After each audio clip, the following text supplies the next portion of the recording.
Congratulations on your purchase of a Little Orbits SS2400 machine. It is Little Orbits' pride and joy. It makes 200 dozen mini donuts per hour. We're going to go through an instructional video here to show you how to set it up, run it, make donuts, and make some money. First off, I want to show you the donut machine. It's going to come to you boxed like this. I've taken the liberty to go ahead and open the box and take off some of the protective coating so we can make this go a little bit faster. What I want to show you to begin with, at the top of the machine, you open it up. You're going to notice there's going to be a couple pieces of paper up here. First is going to be an envelope that looks like this. It's going to have inside of it the complete instruction manual, a checklist of what's included in the donut with the donut machine, and a promotional kit. Also included in the instruction manual is going to be a warranty card. Make sure that you fill this out completely and get it back to Little Orbits corporate office as soon as possible. Inside the envelope is also going to be a Little Orbits torpedo level. This is going to come in very handy when you're making donuts because it's very essential to make sure that the donut machine is level all ways around.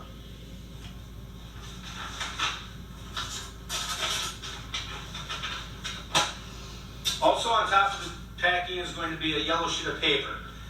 It's going to tell you not to lift the donut machine by the handles that are on the donut machine. Please lift the donut machine by the strapping that is provided. Digging into the donut machine, first off you'll find the hopper. The SS2400 machine hopper. That is going to be at the top. There will be a stainless steel scouring pad included for use when you're cleaning the stainless steel. Now we're going to remove the insert, the cardboard insert, from on top of the actual donut machine itself. Be careful when removing this because it is surrounding some of the delicate parts of the donut machine. Set this aside and it reveals the complete donut machine. First off, we have the pump motor.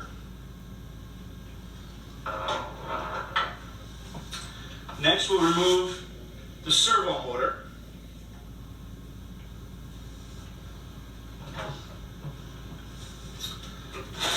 Then we find the hopper motor.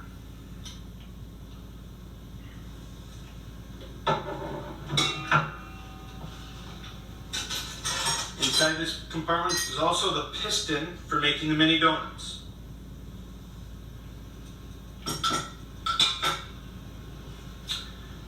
Also, there is an assortment of drop plates included with the SS2400 machine.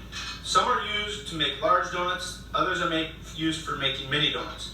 You'll notice two Teflon coated drop plates. The one with the divided center is for making mini donuts. The flat, straight across Teflon coated drop plate is only used when making large donuts.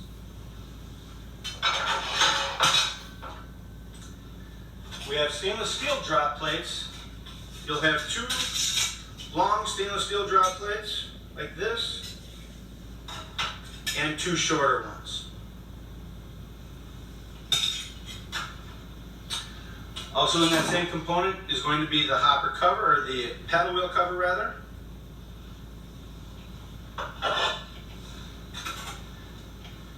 And also the swing gate arm.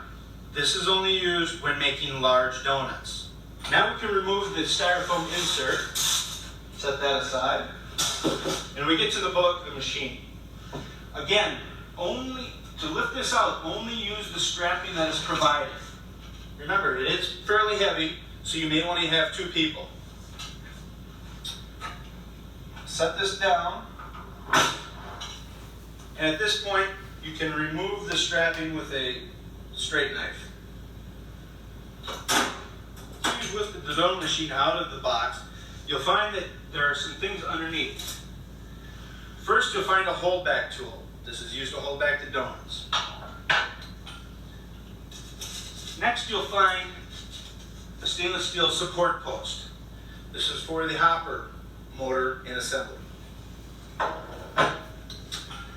Under that these are splash guards, which will be put onto the donut machine.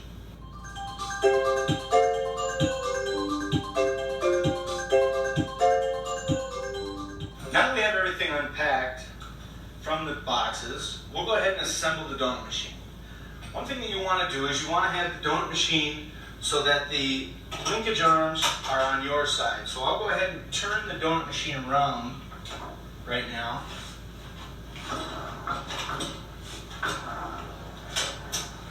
So everything is facing us. Then we'll undo the cords. Notice you have two different cords for the heating head. One is a 110 15 amp plug-in. The other is the 220 50 amp plug-in. Also on foreign models, the single cord will be 220 50 hertz. Now I'd like to show you a few components that are already packaged with the machine. First off, at the end of the donut machine, we have a built-in filter basket. This needs to be removed and cleaned every single day. The other end of the donut machine is a paddle wheel assembly. Notice the gears on the one side. This is cast aluminum and should never be cleaned with a deep fry cleaner. To hold the paddle wheel in place, we have a gear nest. The gear nests are at the end of the donut machine, and you'll notice they're two different sizes. When putting them on, you'll notice at the bottom here, one is wider hole, slides in like this. Skinnier one goes on the other side of the donut machine and slides in like that. Now to get into the inside of the tray, we have what we call flippers here. These are two flippers, operator side and customer side. We have ejectors at the end of the machine. Ejectors are the ones that take the donuts out of the donut machine. Again, operator side and customer side.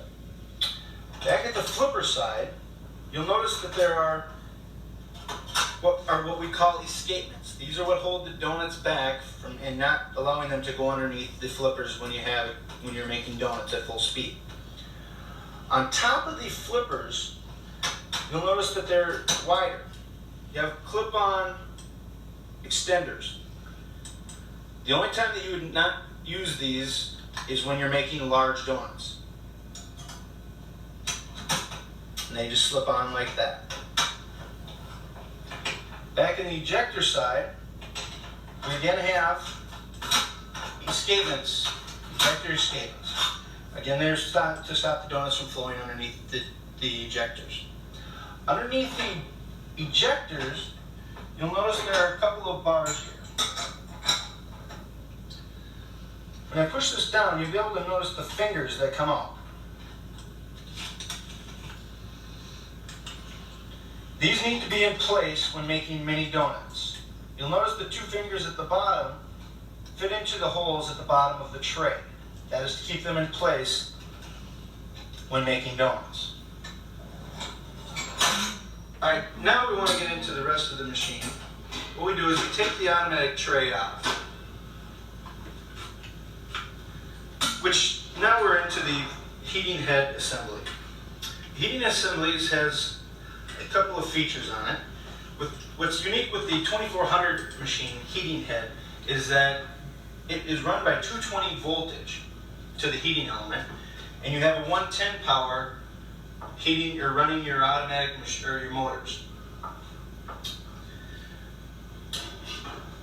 The heating element itself has two thermostats on it. One is for a high limit thermostat, which is a safety feature. The other is for your temperature gauge.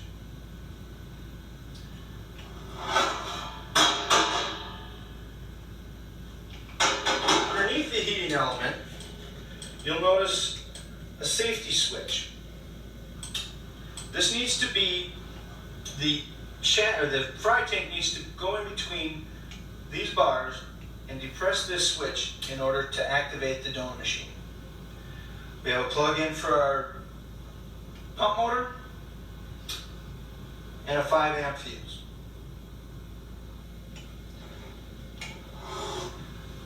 Now we have the fry tank part of it. This is what holds the oil in place and just sets into what we call a chassis.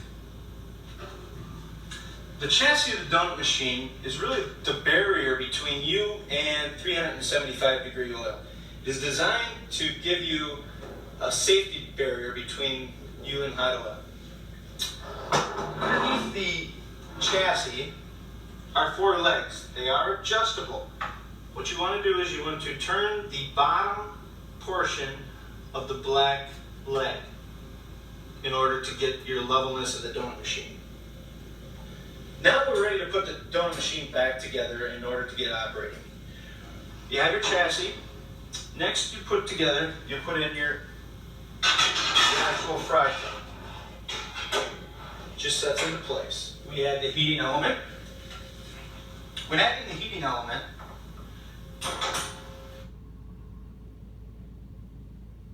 when you're putting the heating element on, you want to make sure that you put the fry tank in between the 2 channels. This is going to depress the automatic switch. Now we're ready to put the automatic tray in. What you want to do is you always want to put the paddle wheel side in first, then putting the other end in.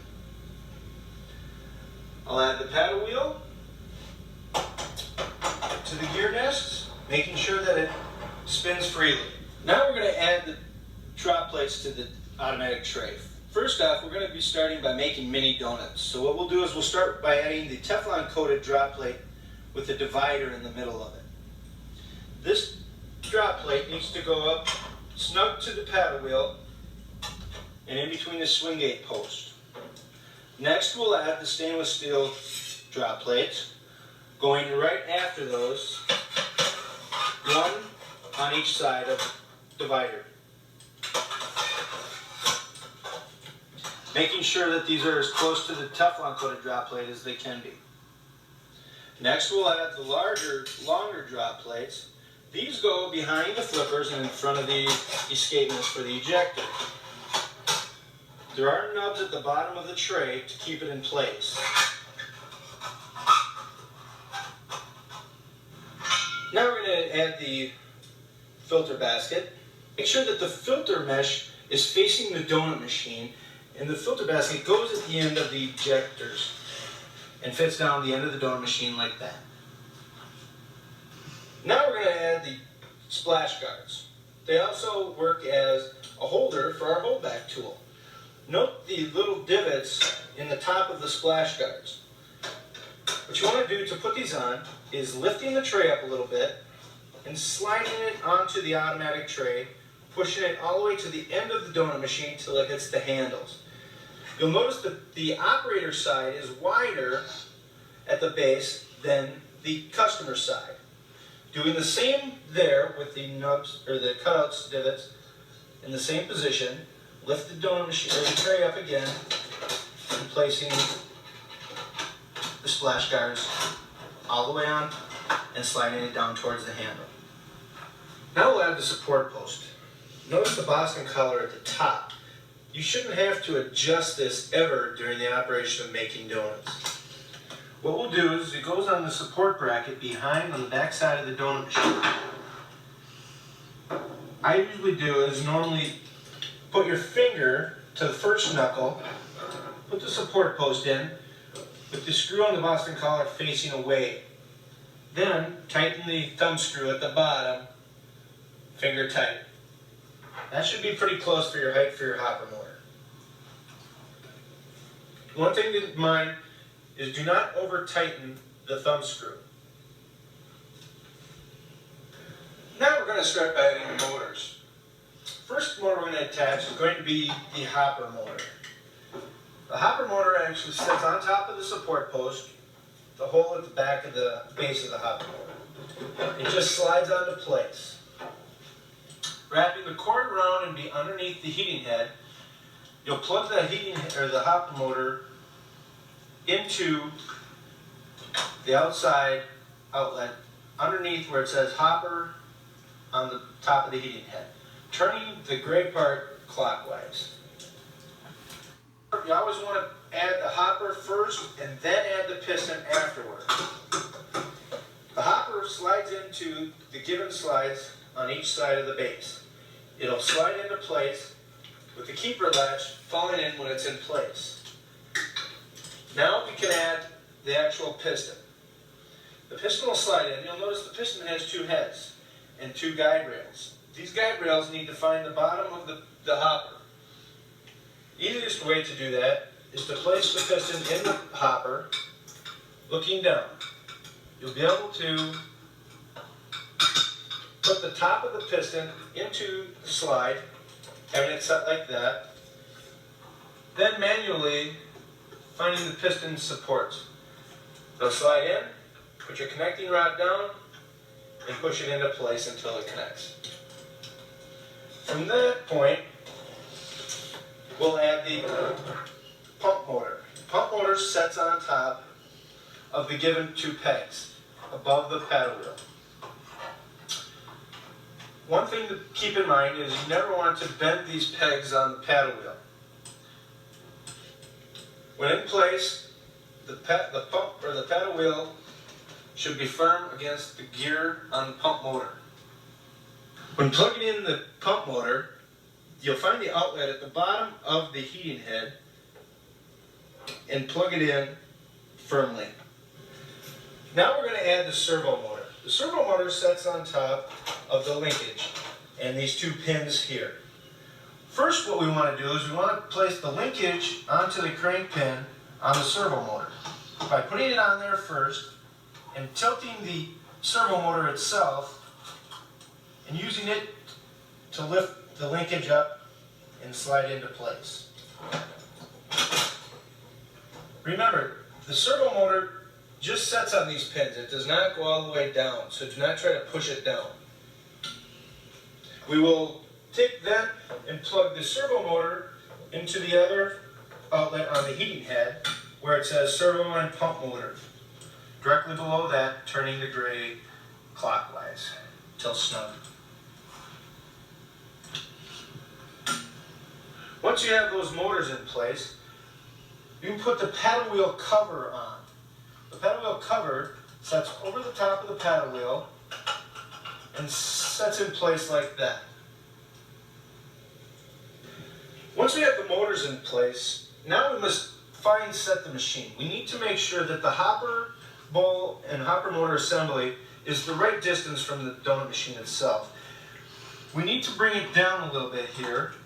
In order to do so, you want to grab a hold of the support post by turning that thumb screw on the back of the bracket and lowering it down till it just touches the top of the tray. And go ahead and tighten the thumb screw up. Again, do not over tighten. And slide it into place. When in place, and you slide it out of the way, it should just barely touch the top of the tray. That is a correct setting.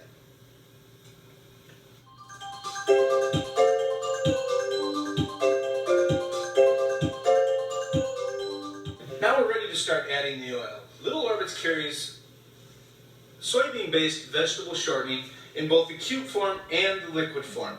This is our liquid form. We're going to use this today. One thing very key when you're adding oil to the donut machine, what you want to do is you want to make sure that everything is turned off. And first you want to make sure that you cover the heating element with oil before engaging the heat. We'll add the oil directly to the donut machine. One thing that you want to make sure to do is to make sure that the donut machine is level before engaging the heat to it. Little Orbits has supplied you with a torpedo level. What you'll do is you'll level the machine lengthwise as well as side to side. Very important to make sure that the donut machine is exactly level. Now that we've got the oil in the fry tank about halfway full, we'll engage the heating element to about 250 degrees. We'll remain at 250 degrees until the oil temperature is at 250 degrees. What happens is when you add cold oil, that oil expands. So we only want to start it off at half full right now. After the oil has reached 250 degrees, now we can go ahead and place the automatic tray in the fry tank. Note that you want to add the tray from the paddle wheel side first, setting down, then to the other side, placing it very gently in. Now we can add the rest of the oil. When we're adding the colder oil again, make sure you don't want to add too much because again, it does expand as it heats up. After we have the oil up to temperature and the oil up to the right height, then we're now going to go ahead and add the motors. First we'll start off with the pump motor. Place that on the first two pins and plug it in underneath the heating element, or heating head, excuse me. Next we'll take the servo motor and putting it on the automatic tray as we did before.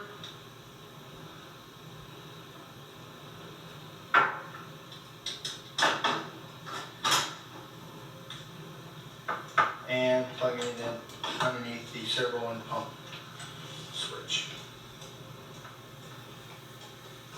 Now we'll add the pump, or the paddle wheel cover.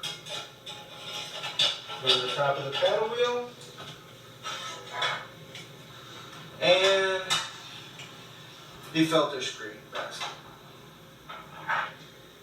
You got your hold back tool. This will be used to hold back the donuts while you're making the donuts. That fits on there like such. Move the hopper into place. Make sure that it's centered, and we're ready to make donuts.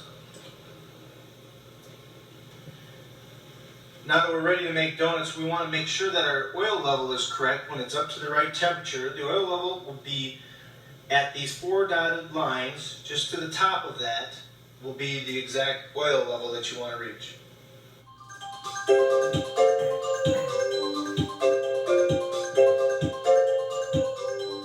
Alright, now that we have the machine set up, we want to make sure that the oil temperature is at 375 degrees.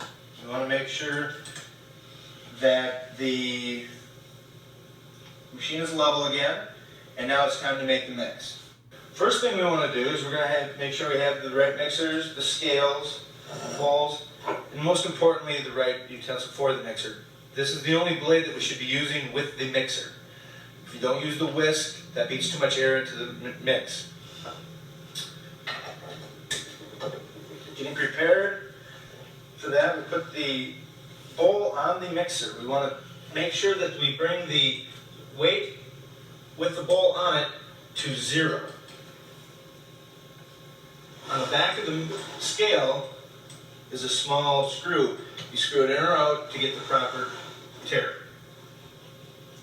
With that set at 0, we now move into putting the mix.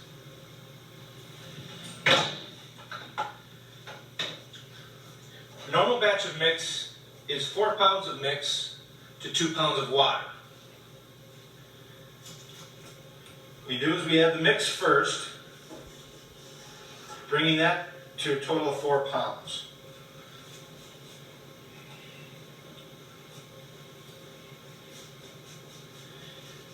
The weight is very critical. Making sure that you have exactly 4 pounds. By only being off an ounce or 2 can make a big difference in how your donuts perform. Once we've got the mix to 4 pounds, we now add water, 2 pounds of water. It's always 50% by weight. I'll bring this to a total of 6 pounds even.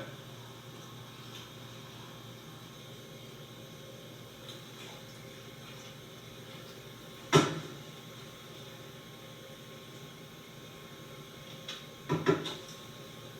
we go. Put this into the mixer. Make sure you lock it in tight.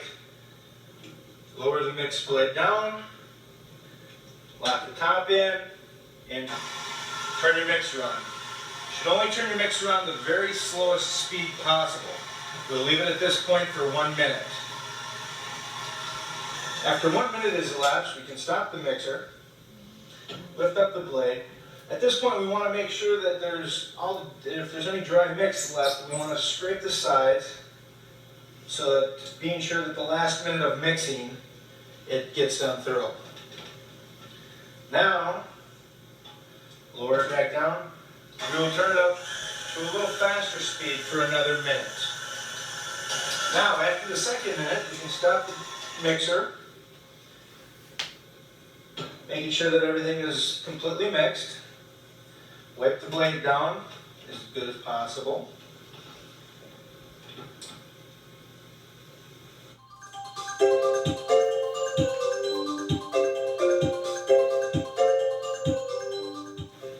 After letting the mix sit for about 10 minutes, we'll now add it to the hopper. Setting the edge of the mixing bowl on the side of the hopper, we can go ahead and pour it into the hopper.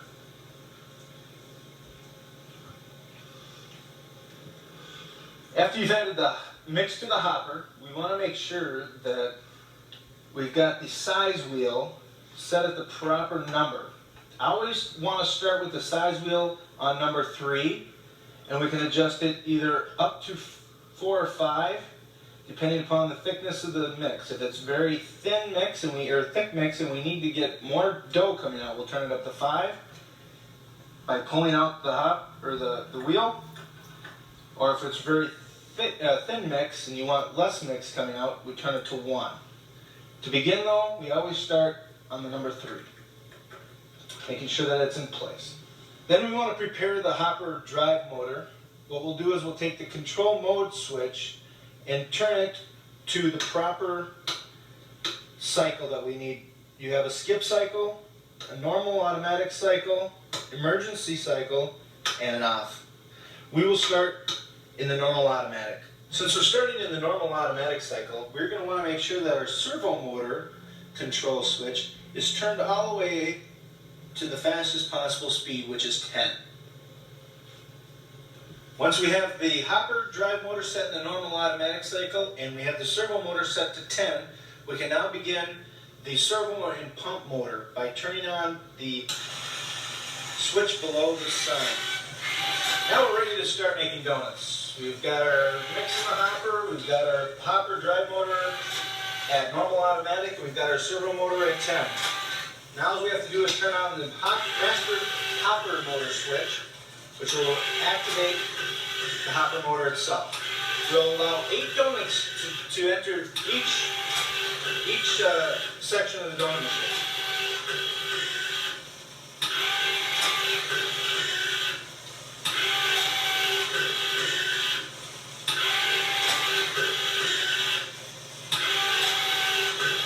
Once we have 8 donuts in each section, we'll then take the holdback tool and put it at the next section, holding back 8 donuts here again. After we have 8 donuts in this section, each section here, we then release the donuts and they will be removed out into the receiving donut tray. From there, the machine is completely automatic, kicking out 200 dozen mini donuts per hour. Unfortunately, we can't be busy all day long, so what we've done is we've incorporated a skip cycle into the donut machine. What it does, it entails us to keep the action and attraction going without having to, produce 200 dozen mini donuts per hour.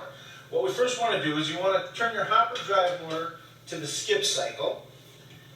Then we want to turn the servo motor down to the skip speed section, which is about 4 to 5. From there, we'll turn on our servo and pump motor, and we can begin operation by turning the hopper switch on. At this time, it'll drop a donut when the flippers come up, and not when it comes down. That's giving us the skip. Let's drop the donut now. We do not have to hold back these donuts. They cook on their own. As you'll notice, we haven't held back any donuts, and they're continuing to cook through. Each donut needs to cook a total of 20 seconds on each side. In the skip cycle, it automatically times that out for you to make sure that the donuts are golden brown. In the unfortunate circumstance that you should have a problem with your automatic tray, your servo motor, or your pump motor, you're still not out of business. what you can do is you can turn your hopper drive motor control switch from either skip cycle or normal cycle to the emergency cycle you see shown here. Basically what this does, it allows you to continue operation and not lose that valuable money if you're at a certain event. What you do is you can turn your hopper motor main switch on, and when you're ready to go, you can go ahead and turn your hopper control mode switch to emergency cycle only. What you want to do, this will continue to drop the donuts. What you can do is you want to keep the donuts moving out of the way of the next ones. I usually drop about a dozen at a time. Go ahead and turn it off at that time. Let them cook. And then flip them over after about 20 seconds. Once you have those turned over completely, you can again turn on the donut, or turn on the maker, and start taking these donuts out.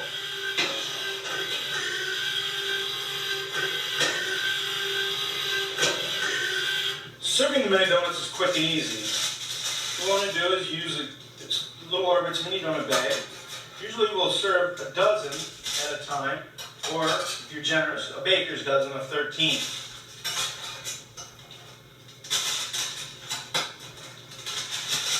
Get all your donuts in there.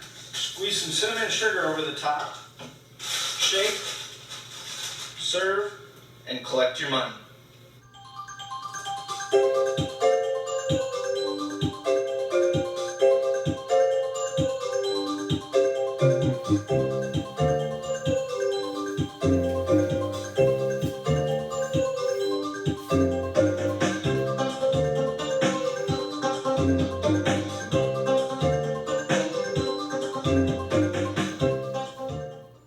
Marketing aids that Little Orbits has come up with over the past few years to help you increase your own business. But first we're going to start off by showing you the Dippin' Donuts program.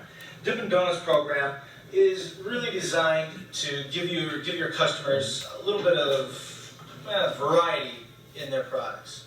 What we do is we serve a dozen mini donuts in a nacho style tray.